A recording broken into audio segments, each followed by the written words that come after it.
the everyday display gave it a spark. Welcome to articulated comic book art. That's crispy.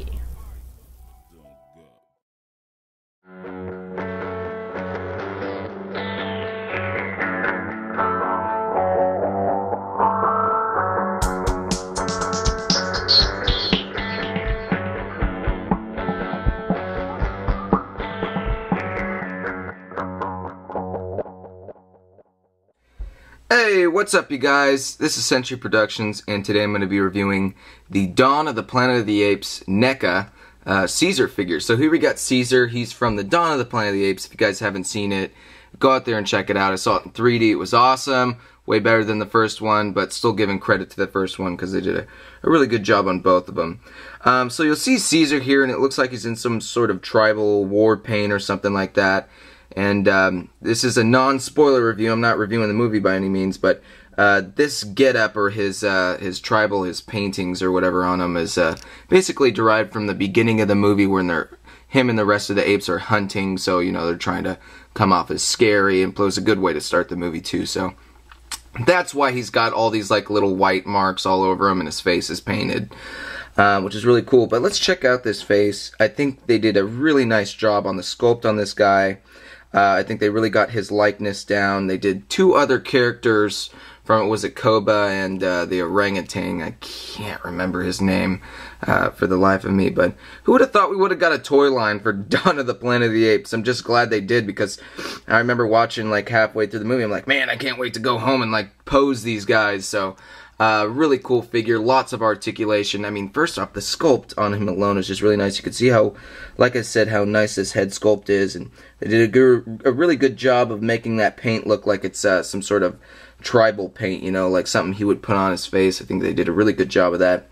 I love how they sculpted the hair. They added multiple levels of paint applications on this guy. We got light browns, dark browns, we've got, looks like some blacks, some whites. There's just so much going on with this figure as far as the paint goes.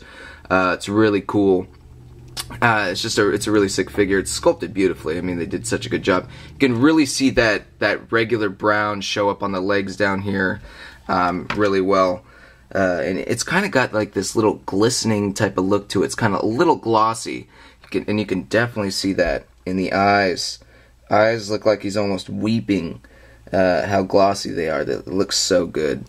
And I mean, like, this is one of the first times I've ever seen an ape figure like truly imagined in plastic form, and I think they did a killer job. The articulation on this guy is second to none. I mean, it's really cool. I think they added all the really important joints.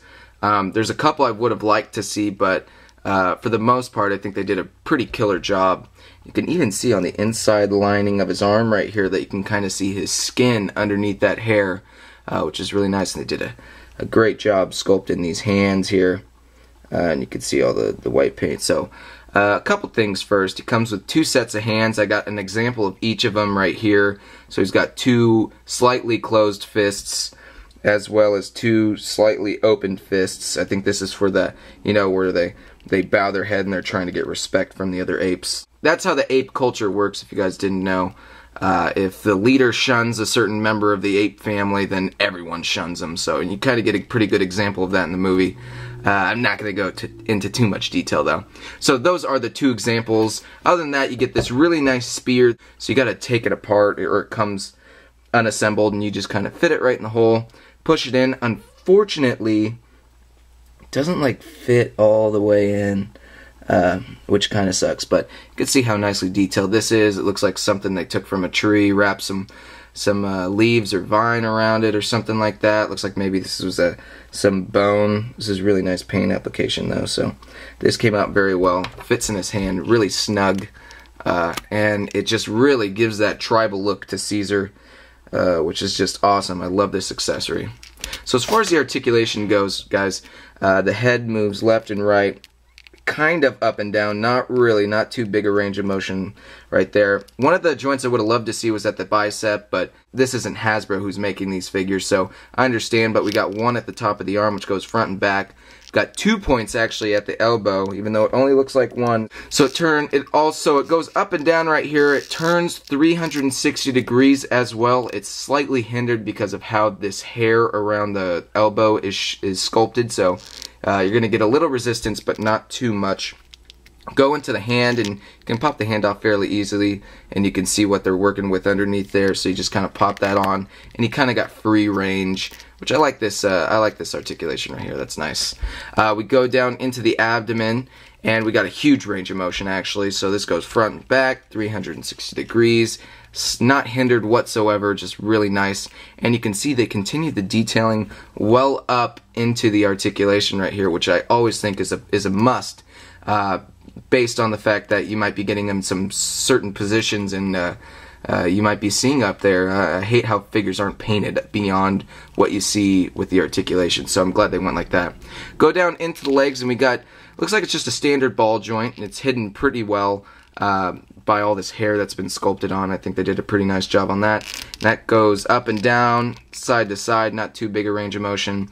I mean, the same thing that happened on the elbows, we're seeing on the legs right here. Go up and down, 360 degree turn. Then we go down into the feet, which is probably my favorite part. You can see how they're sculpted first off. Sculpted very nicely. It's very identical to a chimp, so and I like how the little toes are painted toes. Same thing with the hands.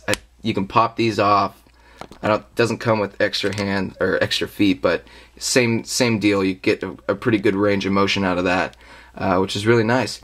So overall, I think this is a pretty awesome figure. Like I said, there was 3 that came out in the line. I'm just surprised we got Dawn of the Planet of the Apes figures, to tell you the truth. I guess NECA has the license for them, but this is Century Productions. I highly recommend going out there and grabbing at least the Caesar, if not the rest of the guys. And I will catch you guys later. Peace.